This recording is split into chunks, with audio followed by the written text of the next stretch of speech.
recording going. I'm gonna accept it. So welcome everybody to Selling the Dream, a step-by-step guide to organizational buy-in. I will go through today's agenda, and while I'm doing that, if you want to drop in the chat where you're joining from, so we can get a sense of where everybody's calling in from. If you feel comfortable to come off of video mute and show a little smiling face, that's always appreciated. We're going to have a bit of an interactive session for part of it. I mentioned in our little snippet for the session that you could bring a particular problem or idea that you're trying to shop around for buy-in to the session. So great if you've already prepared that. Otherwise, we'll have a bit of time and a bit of pieces of information, inspiration to get those ideas cooking. But we'll click along to, there we go, to the next one. So our agenda for today, we got folks coming in from Chicago, Los Angeles, Denver. Love that. Lots of Los Angeles. I will give a little bit of an overview. We'll dive into what everyone's focused on, those big dreams that you want to get buy-in for. I'll tell you the story of Acid Cat. What's that all about? We'll go into the actual step-by-step guide for buy-in, a framework, if you will, for getting this done, including some pitfalls and practices, some really practical things that you can apply. And then at the end, we'll have some time for question and answer. So, Christina, this agenda looks great. Before you dive in, I just want to share a little bit about how long I've wanted Christina to do an Eventbrite, because I have been watching her career for 10 years. She's been through multiple learning and development programs like CoLab and the mentorship program and coaching. And I wrote this in some of the things that we use to promote, but I'll say it again. You are tenacious about growth. Like any area of your career that I'm watching you want to grow in, you attack it with full force of, I don't know this yet. Like you're one of the people, and I use that in my coaching all the time. Not, I don't know how to do this, but I don't know how to do this yet. And Christina really embodies this. So she's talking about one topic of many that she could speak about today. And it's a topic that's near and dear to my heart, something that we talk about a lot at Beacon Development, especially in the change management world and the org development world that we're in right now, where things are rapidly changing. Things are very uncertain for lots of people. There's a lot of politics that are happening. People are feeling threatened or feel like they're always on loose ground, even if they feel amazing today, things feel very uncertain for tomorrow. And so how do we help people gain skills that create more stability, maybe not in their organization, but for them as leaders? How do we help them be more effective, have a voice in the organization? How do you actually get buy-in with people? I get asked this a lot. How do I turn the tide? How do I shift people? How do I be a leader in an organization that seems so resistant to growth or change? And so Christina is actually addressing that today with very practical, real tips, tricks, what she's done, and also really relevant experiences that, even though I don't work in her industry, related to me personally, as I thought about the times where I haven't felt effective, where I haven't felt like I've done my job well. I didn't want to be a paper pusher, but I wanted to be a visionary and be innovative and be at sort of the top where decisions were being made. And Christina, I've watched you not fall into those situations, but feel frustrated yourself and make it happen that you could be a decision maker. So thank you for being here with us today. well, I am blushing to the bone. That was such a flattering and lovely introduction, one that I hope to own full force. Hopefully at the end of the session, you go like, yes, I believe all of that. And I will say our objective for today is to equip you with the tools to sell in your best and boldest ideas, even in the hardest of circumstances. So whatever you're facing, we're going to get the tools for that. And to tap into what Malika mentioned about that growth piece, the title of this session, Selling the Dream, comes from a comment that one of the people above me made way back in my agency days, back when I was working with Sunny, before I think I was even working with Ivan. And if you know her, Ariel Hart was saying like, oh yeah, we were pitching with a client. She was doing an amazing job. And just offhand after, she's like, yeah, I'm struggling with whatever this other area, but I know how to sell the dream. Like I can do that. And I was like, I do not know how to sell the dream. I do not feel comfortable and able to put forth a bold idea and feel like it will be well received, or that I can walk someone through the discomfort of getting from that's crazy, I don't know about that, to, hey, maybe we should try that.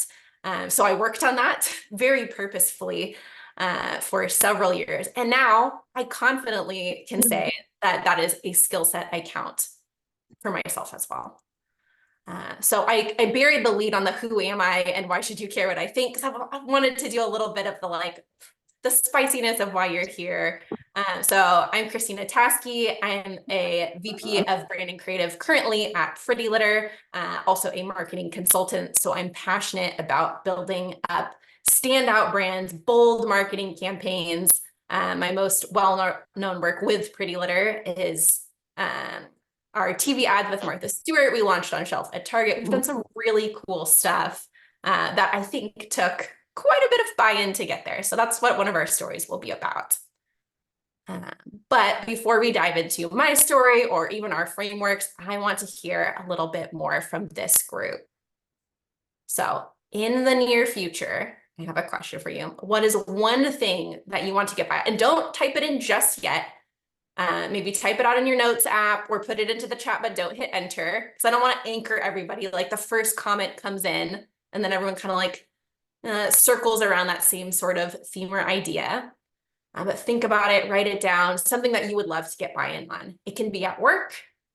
If you don't have something at work, don't force it. But maybe there's something in your personal life as well. So I'll throw up a couple examples, some inspiration here. Launching a new product or service, adding a new productivity tool, changing a team process. Maybe something's feeling like there's a lot of friction. Getting your direct report promoted, that requires buy-in. Expanding a business to a new market. Outside of work, planning a block party, that takes a huge amount of buy-in. You got to get everyone to agree to close down the street, contribute financially or with their time, attend.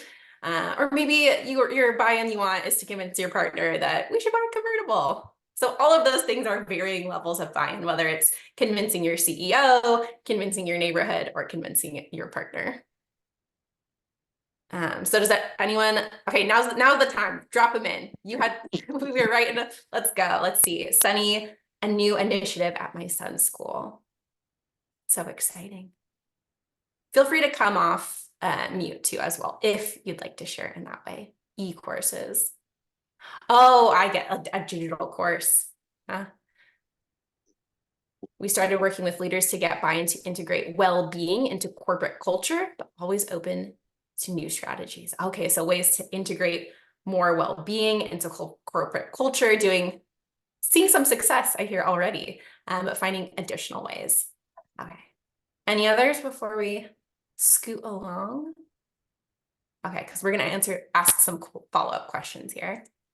Okay, so what's keeping you from getting the buy-in you wish today? So whether it's for this specific example or in the past when you thought, oh, I really wanted to push this forward, get this team member promoted or launch this project or do this even more ambitious way to integrate wellness into our corporate culture. What was keeping you from that? Close-minded leaders.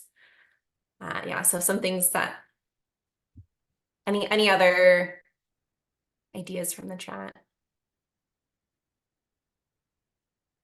Not sure if the market would support it. Too many cooks in the kitchen. Oh, that's a big one for my end for sure. I see a lot of external hurdles, something like, oh, outwardly. And I think that's like the big challenge of buy-in, right? Like that's the task at hand. I think myself and maybe the less acknowledged hurdles within buy-in are some of those internal ones. Like, oh, for me, it was like, I'm too shy, or like, I haven't found my voice to be able to bring that idea confidently to the table. And then Malika's pointing out that sometimes there's like a data and rationalization piece that we need to add as well. Okay, and then the last piece to reflect on, why do you want that buy-in? Like, oh, it's so amazing. And it's like, I want to come to this session and learn about buy-in. Like, isn't it wonderful to sell the dream? Why do I want to sell the dream? To create a greater impact. Impact is amazing. I love impact. I just wrote an essay about how impact is so central to my life to reach more people. Yes, girl, yes.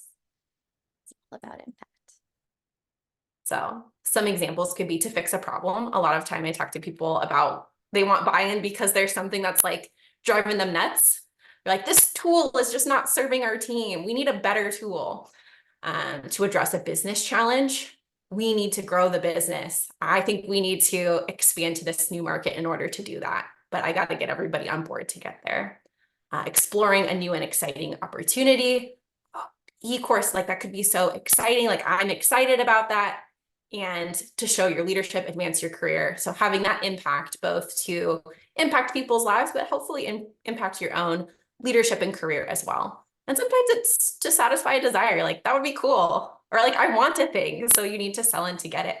And we'll talk about the different ways that some of these hidden reasons or outward reasons can really serve you in your buy-in journey, and how some of them could be more hurdles. Okay, so before we dive into the framework, first, a story. So I learn best in hearing specific examples of how someone actually went through something. A framework is helpful. We'll do that at the end. We'll boil it down to those takeaways. But first, I want to take you through an example of a buy-in journey that I went on myself. So I told you I work for PrettyLitter. It's a color-changing, health monitoring cat litter, cat bathroom. So glamorous. How did PrettyLitter end up with a rainbow cat? So we don't see the rainbow cat yet, but I had left my agency life, searching for a little bit more purpose, wanting to dig in deeper, affect a brand in a bigger way.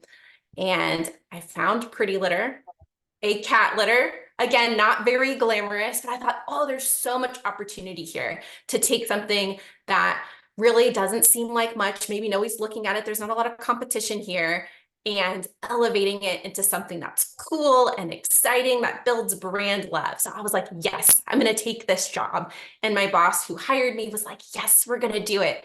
And then day -1, I get an email from that boss who hired me.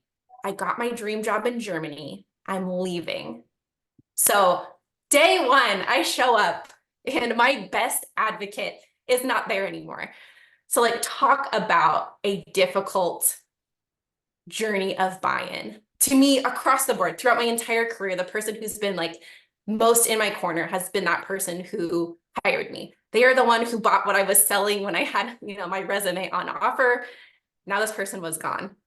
The other twist was that, I'm thinking like, hey, we're going to take this tired, old look and feel, and I'm going to come in now as their first creative hire, and we're going to change it up. We're going to like get to this beautiful dream that I have in my head. It's not totally figured out, but I know we could do something cool. Well, oops, they just did a redesign 6 months ago. I'm going to come in here. The CEO was leading the redesign. He worked with an agency. He got a bag that he loved. Do I love it? Maybe not. But that's the old bag, the one that I thought was like so lackluster. They had just done it. And it was the CEO, who was now the one I was just de facto reporting into, who had done it.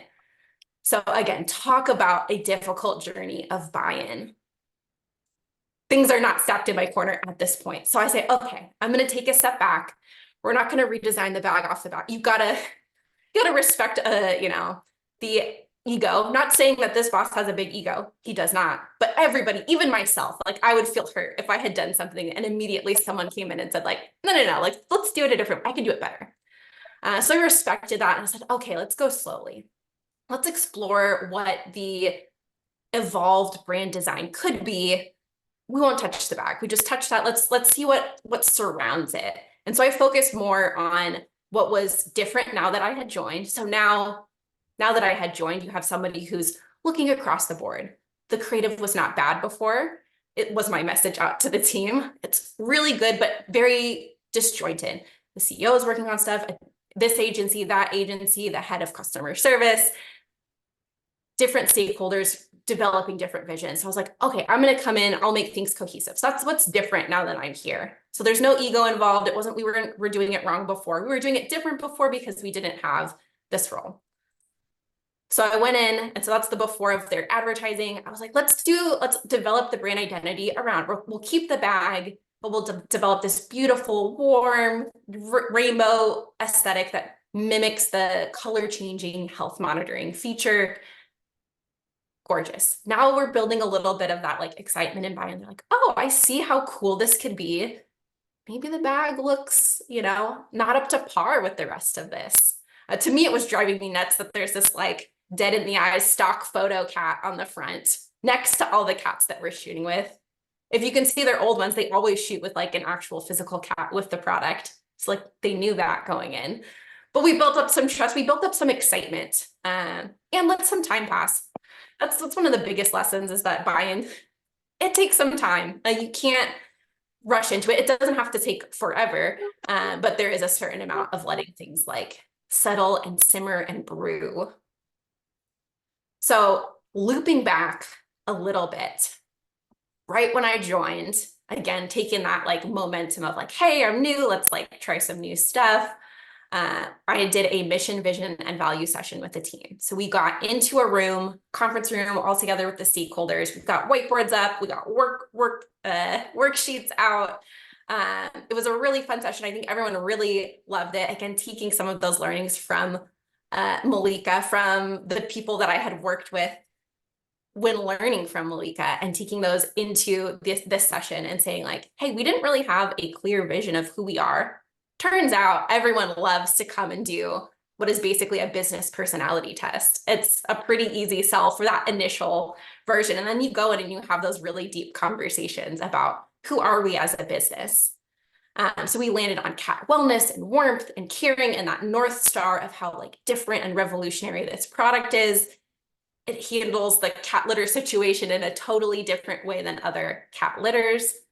And that was able to really inform a lot of that like bold rainbow off the wall work that you saw in the last slide.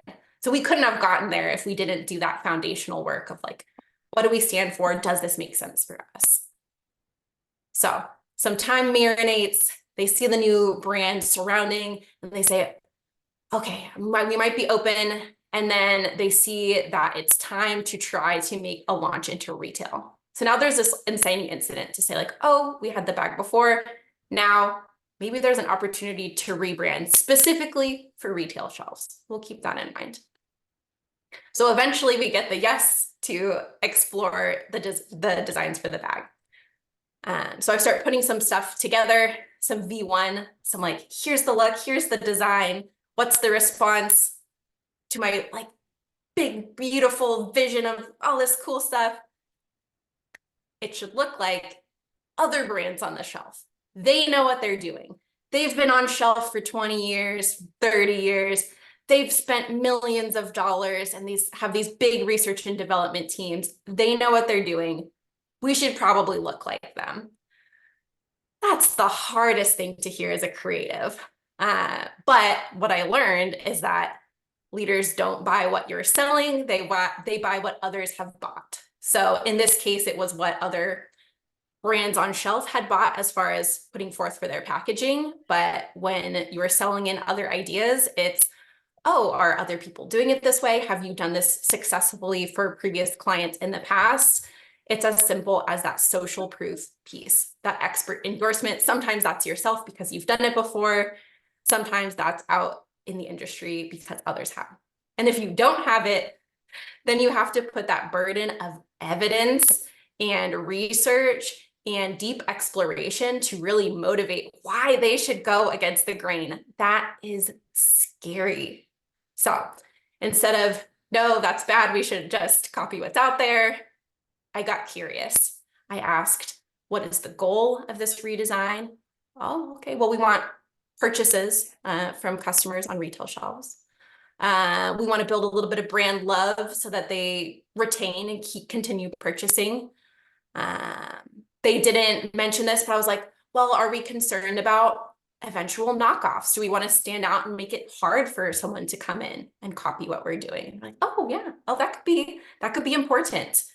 So we aligned on those pieces. We came back again to those mission, vision, value session, that goal setting at the start, and said, oh, well, our North Star was that we are a revolutionary cat litter that is so different from what is out there. So maybe we should look like it. So I went and was like, what's my research phase? I went to the shelves of pet stores and Targets and Walmarts and hit up that cat litter aisle, took a bunch of photos and presented the new packaging pitches in the context of this litter aisle to say, everybody who's out there, this is what they look like. It's a wall of text, it's a cheesy cartoon cat, or these like weird cutout stock photos of cats. We should look different because that is who we are. But the response to we're a revolutionary cat litter, what should we be? I want it to look like Apple. Awesome. Yeah, no, they do look revolutionary. But it came back to, okay, but who are we? So as a cat company, as a health company, we realigned that it was important that there was some warmth, some playfulness to how we came to look for customers. So not clinical, not on a pedestal. Apple's amazing, but their goal is to look expensive. We are ultimately a cat bathroom. We don't want to look expensive. So that was really a line that we had to ride there. So I created the next round of designs. We didn't mess with the logo or the color that had been bought in on 6 months ago. So it was still fresh. So like narrowing in on the things that we really could most impactfully change. A million ways to stand out. So we sandboxed it. Have this rainbow abstract vision. It's like cool. It's abstract. It's all over the place. I love it. It's so good. Everyone sees it. They love it too. But the response is, it needs to have a cat on it. I'm like, it's going to be in the cat litter aisle. People are going to know it's cat litter. It's going to say cat litter on it in words. I think it's fine. I was adamant. We did variations. I was like digging my heels in, but ultimately what rang in my head finally was some great advice that I'd gotten, which is this the hill that I want to fight and die on? And it turned out, no, that was not the hill that I wanted to fight and die on. So it wasn't my original vision. This is kind of a version of pick your battles that even invites you to choose the fewest battles possible. Who wants to die on a hill? Yeah, nobody. So this allows for some like retreat, some alternate paths, and ultimately in reflection, it absolutely needed to be a cat. I was wrong. I needed to be open. You get your vision, you do your research, you fall in love, you sell yourself. But one of the biggest things that I've learned is having that true openness and collaboration is key. Because that's the reason why you are collaborating with other people. There would be no sell-in needed if everyone just magically agreed. But the reason that everyone doesn't just magically agree is because we come at problems with different perspectives, different histories and viewpoints, and that makes the work better, not worse. When we're able to collaborate positively. So I pitched a lot of versions without it, but we ended up with the version with the cat. I think it looks amazing. I think it looks iconic. I'm so proud of this. This is my baby. And now we've carved out our like 14% market share on shelf at Target and Walmart. We did end up getting knocked off in the past year, but because of the strength of the brand, those knockoffs have struggled to even crack 1%. So we'll see if they're even around in another year. So that's the celebratory story of that journey of buy-in. There were ups and downs. There was flexibility and a lot of patience through all of that. So that took a couple of months. Whereas if I was just, one person designing for myself, we could have knocked that out in 2 weeks. But instead it was 3, 4, 5, probably even on 6 months by the time we got everything truly like locked in. And now we will dive into your practical guide for buy-in. So boiling that all down into a framework of how you can approach gathering buy-in, and also some tips and tricks, potential pitfalls that you can use in that journey. So number 1, aligning on goals. If you've met me at all, you know that I am goals obsessed. I set goals for my wedding. I set goals every year with my husband for our family. I find them incredibly helpful, not just for motivating for me, but for getting on the same page, for reducing conflict, because you can come back to those goals. I'm getting ahead of myself. The second one is gathering data. So once you know what the goal is, going out and really getting that deep research, whether that's with existing information that you already have, or going out and gathering something new, anticipating concerns. We'll go into the power of that, and then co-creation, really partnering hand in hand. So when you align on goals, the headline here is to get curious. Depending on what you're getting buy-in for, you might already know the goals of the person you're trying to get buy-in from. Maybe you work with your boss really closely, or you're trying to get buy-in from your partner. And you're like, oh, I know, that they're very, they're a penny pincher. So I know that cost is huge for them, and their ultimate goal is to, be a star in this area. Great. You can skip this step if you already know it. I would just say, clock what that goal is. Maybe you already know it, but like center it. Think about what that goal is. But in a lot of cases, you either won't know the goal, or you'll just know a piece of it, and there's an opportunity to dig in deeper to see what is the goal behind the goal, the unstated, like, hey, I'm saying this, but really, like, this is the thing that's important to me. Because in the end, in anything that you're building, at least in my opinion, there are no wrong answers, only different answers based on different goals. Should we paint the store orange or gray? Well, do you want to stand out, or do you want to blend in? Depends on the goals. So they solve so much. Get your leaders' goals. Sometimes it is hard, like pulling teeth, but I would say that is like worth being 60-70% of the effort is going out and extracting those goals, having those conversations, drawing it out, asking again and again until you get down to the real true goal, not the like, yeah, we want to do good business and make people happy. And you're like, yes, but beneath that, what are you focused on right now? And then if your goals are at odds, say like you're really focused on wellness, your boss is not, finding a way to align so that some of that could be solved with this next step of gathering data. So what research can you gather or conduct?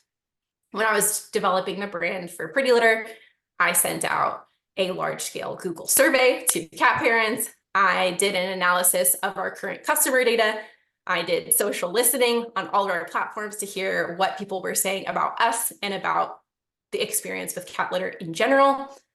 Looked at customer reviews, looked at competitor research. So what are other people doing? Not necessarily so we copy them, but take the things that are good, leave behind the things that aren't, differentiate ourselves in the ways that we can. And looking at other categories as well, saying maybe there is inspiration from a totally unexpected source that will help inspire how we should move forward. So looking more at like home goods categories to say like litter box ends up being in your home. How can we make this feel like it's more a part of that rather than being like an under the sink type of product? Yeah, so showing your proof of credibility. What social proof can you provide? I found it incredibly powerful if I have met an incredible person, perhaps at a session like this, and I feel like, well, actually, my friend Sunny works over here, and she tried this exact thing, and this was the result. It was really helpful for their team. Even that one piece. And oftentimes too, I'll provide that person as a contact to be like, if you want to talk to them, like you can chat through like their positive experience with this initiative. And that's been super powerful. A lot of times leadership won't even reach out. They're like, I'm busy, I trust you. But that just gives that piece of comfort that you're thinking about it deeply, and that there's just a little bit of proof behind it, because everybody wants that comfort. Nobody knows for sure. And if it works for them, who knows if it'll work for you? But it helps ease that path forward with confidence. Christina, you mentioned this briefly, but can you say a little bit more about, I think a lot of us know that we need to do this step and often skip it. Can you speak to that a little bit more? Because it's not like we're not sold on why we should gather data, but it still doesn't happen, at least for me, often with clients when you're moving fast, even when you know that it will help you down the line, the skip is stepped from what I've seen. That is interesting. I would say I don't relate as much to that because I'm just like a data gatherer. So I'm like, oh, of course, like the advice that I would thought maybe putting in here was like, don't skip ahead to this step. I'm like, because if you skip ahead to the gather data set step without clocking your leadership's goal or whoever you're trying to get buy-in's goal, you will sell yourself so hard on the dream of the thing that you really want. You want that convertible. You're like, we need it. And here's the reason A, B, C, Y, and it's going to help our life so much. And it turns out, you know, your husband's goal is not feeling the sunshine in Los Angeles. It's, you know, saving up money for a cool vacation. So having that goal piece, taking the time to gather the data, I think the next slide will key in well to this, because if you feel like, I don't need to gather the data, I feel like my point speaks for itself. Anticipating concerns is a place where you can drive the motivation for your data gathering. So like, oh, from the people that I need buy-in from, what might their concerns be? So that could be hesitations. There's many ways it could manifest, but I think this is the most powerful way to show that you get it. You understand that even though you're pitching a convertible, you say, I understand that this is expensive. Even just saying that before you've even gone and give data for why you think that it's worth it or it makes sense anyways, even just acknowledging and anticipating before they even have to bring it up. I know that this is expensive. And here are the reasons why I think we should do it. It is yourself putting so much respect onto the person that you're trying to get buy-in from. And when they feel that you respect them, it's easier for them to reflect that respect back. It's easier for them to believe that you've thought about the other angles and you're not trying to gloss over them to get your way. That doesn't mean that you're not going to still have some conflict there. And that's where the research gathering phase can come in handy, because you're like, okay, the finance piece. Well, maybe I'm going to research, you know, how much it's going to cost over the course of 5 years. And maybe that's going to really show. Or maybe that will lead you to say, oh, I'm going to research used convertibles. And actually now you've convinced yourself that maybe there's a altered version that accomplishes both goals, that helps find a little bit of a middle ground. Yeah, that's good. I hear you coming back to impatience, and you have a process here, and you're showing us how it's worked for you and how it works repeatedly for you. So I'm taking away the don't be impatient. So yeah, continue through this model. I can see I'm understanding your layout and why not rushing the process is important. Yes, I feel like this other part is going to show why it can be hard to have patience, which is your enthusiasm for the idea. Obviously, if you want buy-in, you are hopefully excited about the idea, but obviously, you can probably tell like this, she's overly enthusiastic in this presentation. Yes, that's a little bit how I come to every moment of my life, but I find it really helpful. You'll have your own style, but in whatever flavor that you communicate that, show your enthusiasm. Because I've had team members who've presented ideas to me who show enthusiasm in various different ways, but who will come and kind of make themselves small with the idea, or just to make it not seem too intimidating, be like, oh, well, it's kind of, ain't no thing. But that's really discounting the passion that they have for this idea. And that passion is contagious. If you don't believe in it, why should anybody else? So sharing some of that in whatever way is natural for you, I find to be incredibly powerful. And so some of that might be showing your hand of impatience to say like, oh, I'm going to hit you up twice in a week about this because I want to get this done. And that isn't bad. The only part where that I think can then cause trouble is if you won't take no for an answer in that moment. But this is the point. You've been enthusiastic. You got your data and research. You know their goals. And this is when you are presenting your idea to whoever you're getting buy-in. You're like, I'm prepared. I got it. Let's go. Here's my idea. Let's do it. And then you hear the answer. No. I don't know about you, but hearing no was one of the top reasons that I would not even go about getting buy-in. So like, what's keeping me from buy-in? Mostly my fear that someone's going to tell me no off the bat. And so I'll feel silly and stupid. And that was so hard. But I flipped that around. If you're not hearing no, then you're not having very grand ideas. You're telling people what they already think, which isn't super helpful. And your ideas aren't as bold as you probably want them to be. So it turns out, and I promise you this, no is the first step to yes. And if you repeat that in your head as you are preparing to go out and get feedback on an idea, you will have so much more comfort. So you might say, we should do this. I think this will be great. Let's do this project. No. And often when it's a busy executive, that's kind of all you get, because they're like, oh, no, I don't, no. Take that moment and go back all the way to that step one and get curious again. Why? Oftentimes, no is not a rejection. Many times, most times, it's an expression of, I want something else. I need more information before I can decide. I'm uncomfortable with what you're saying, which might mean I need more time. So you have this opportunity to ask questions and get curious. So instead of, I think we should do it, no, it's, what do you think about this idea? I don't like it. What don't you like about it?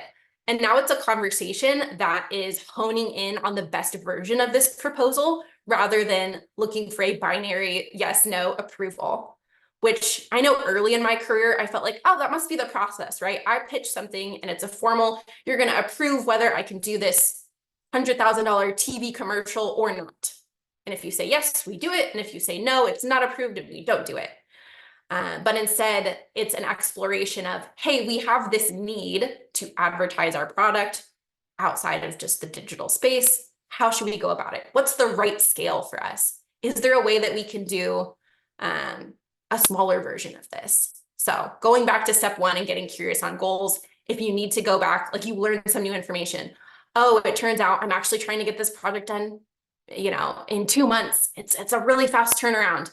Oh, I didn't know that. Now I need to go into that data gathering stage again and find some evidence to why we can get it done, how we should best do it in 2 months.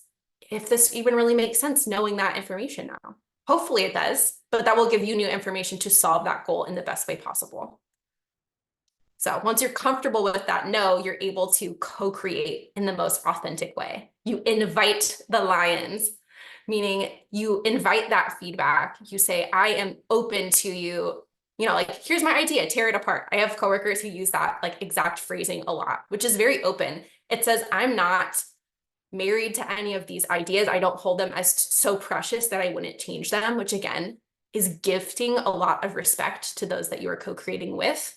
And it allows you to hopefully create the best version of whatever the problem solve is for that goal. Like your goals are aligned. You want the best solution for the company, for the organization, for whatever team you're working with.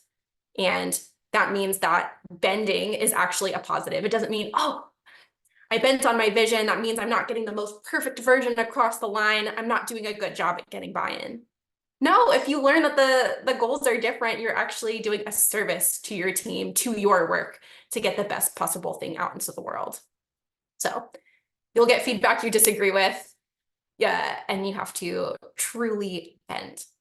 I touched on it a little bit before, but when you have a big idea that sometimes is so big, it's hard to say yes to. Oftentimes, but not always, but oftentimes there's a way to create a smaller pilot program version of that. Is there a mini bite-sized chunk that is able to be stomached by leadership to say yes to? And that's the foot in the door.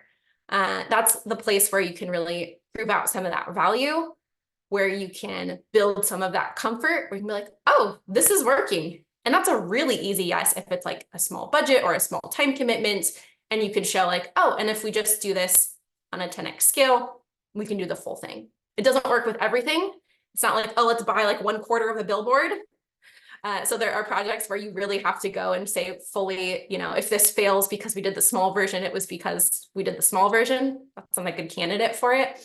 But I think an overall very powerful, again, it takes the patience where you're like, okay, now we got to do the small version first. But once you're at that impasse stage where you're like, oh, we just can't get it over the finish line, I've found that to be a really helpful tool to have in the back pocket, that sort of like test and learn mindset. That's it. That wraps it up on our framework here. So aligning on goals, gathering data, anticipating those concerns, and then once you're ready, sharing with enthusiasm your idea. If they say no, looping back around to goals. If not, going through that co-creation stage. People are so much more bought in across the board, no matter the type of project, when you're building together, whether it's that a feeling or it's like true hand in hand, which I think is the most valuable. You're getting those diverse perspectives.